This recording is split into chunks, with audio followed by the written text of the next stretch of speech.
We have a traffic advisory! Descend immediately!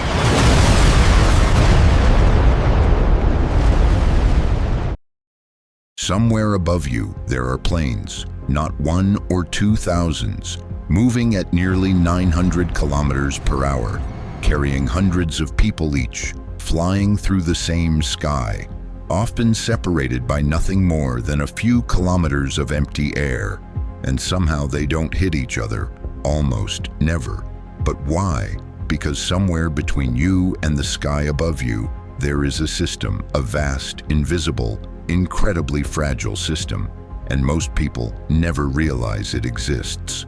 On any given day, more than 100,000 commercial flights take off somewhere on Earth. At peak hours, over 10,000 aircraft are airborne simultaneously over the United States alone.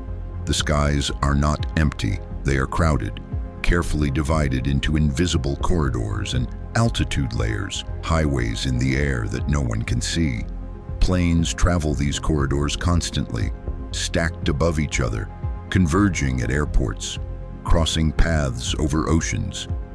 And every single one of those aircraft is hurtling through that invisible grid at speeds most people will never experience. Here's the terrifying part. At 900 kilometers per hour, 2 aircraft approaching each other close the distance between them in seconds, not minutes. Seconds. There is no time to look out the window and react. There is no time to think. The only thing standing between order and catastrophe is the system. The first layer of that system has a human face. They work in darkened rooms, surrounded by screens, speaking in calm, clipped sentences, guiding dozens of aircraft at once through the sky. They are air traffic controllers, and their job is one of the most psychologically demanding in the world. A single controller can be responsible for 20 to 30 aircraft simultaneously during peak traffic. Each one needs to be separated from the others, assigned an altitude, a speed, a heading sequenced into a landing queue, at an airport handling one arrival every 90 seconds. The controller tracks all of this mentally, continuously, while talking on the radio, while watching the radar, while anticipating what every pilot will do next. Most people never think about these individuals. They sit in their seats, order their drinks, and trust that someone somewhere is watching, and they are right. But they are also trusting a system built by humans, maintained by humans, and operated under enormous human pressure. Right now, as those controllers watch their screens, they are reading radar. Radar works by sending out pulses of radio energy. When those pulses hit an aircraft, they bounce back. The return signal appears as a dot on the controller's screen. That dot has a position, a speed, a direction. But a radar return alone is not enough, because a dot on a screen doesn't tell you which flight it is.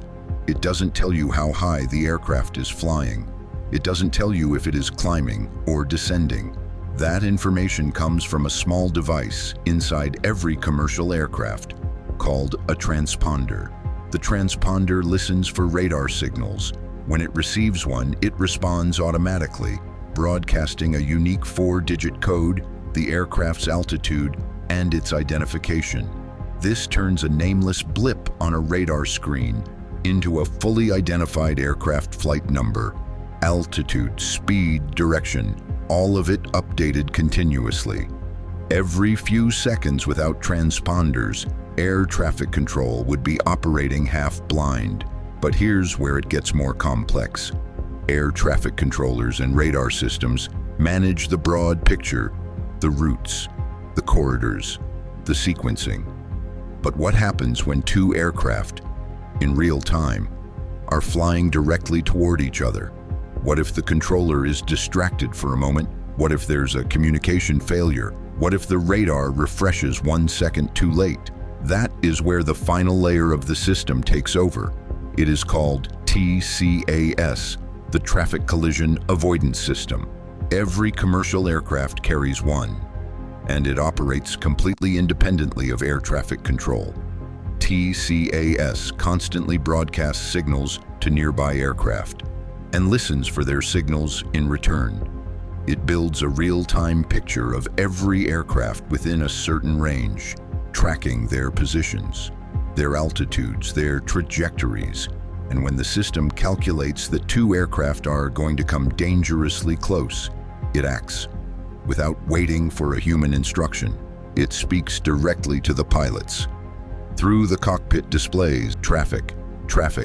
If the situation becomes critical, climb, or descend. And here is the critical detail. If one aircraft is told to climb, the other is simultaneously told to descend. The two TCAS systems communicate with each other directly, coordinating their instructions automatically, ensuring the pilots are never given conflicting commands. When TCAS speaks, pilots are trained to follow immediately, no questions, no hesitation, even if it contradicts what the controller just said, because when TCAS speaks, there is no time for anything else. The system works extraordinarily well. Mid-air collisions between commercial aircraft are among the rarest events in modern transportation, but they do happen, and when they do, the consequences are total. In 2002, a mid-air collision over southern Germany killed 71 people. Most of them were children, a Russian cargo plane, and a passenger aircraft on a conflicting course. Both crews following instructions, a TCAS resolution advisory was issued. One crew followed it, the other followed a contradicting instruction from a ground controller. Two aircraft, two different decisions, one catastrophic outcome. Investigations revealed the impossible pressure controllers face, the razor-thin margins between a normal night and tragedy, the way human decisions and automated systems can fail each other in the same critical second. Most people never realize that the psychological pressure on air traffic controllers is almost without equal in any profession. They are responsible for hundreds of lives simultaneously, for hours at a time, in real time. With no pause button, controllers work strict rotation schedules, often only 90 minutes at a screen before mandatory breaks. Because the human mind cannot sustain that level of focus indefinitely, attention drifts, fatigue sets in. A second of distraction in air traffic control is a second that does not exist anywhere else. The burnout rate is high. The retirement age in many countries is lower than most professions. These are the people standing between order and chaos in the sky. Every hour of every day, mostly invisible, almost never thanked. And now, a new threat is emerging. The same systems that make modern aviation so safe are also connected, digitized, networked. And that means they can be attacked. Cybersecurity experts have raised repeated alarms about vulnerabilities in aviation infrastructure, ADSB. The system that broadcasts aircraft position data transmits without encryption. In theory, a sophisticated actor could inject false signals, create phantom aircraft on radar screens, confuse controllers. It has not caused a disaster, not yet, but aviation security agencies worldwide are treating it as one of the most serious emerging risks in the industry. The same invisible system that protects millions of travelers has a surface that sophisticated attackers are already probing. The future is changing. Artificial intelligence is being integrated into air traffic management systems, processing more data than any human controller could handle, predicting conflicts before they develop, optimizing routes across entire continents simultaneously. Some experts believe fully automated air traffic management with minimal human involvement is within reach in the coming decades. Others warn that removing humans from the loop entirely introduces its own catastrophic risks. Because systems fail, software has bugs, networks go down.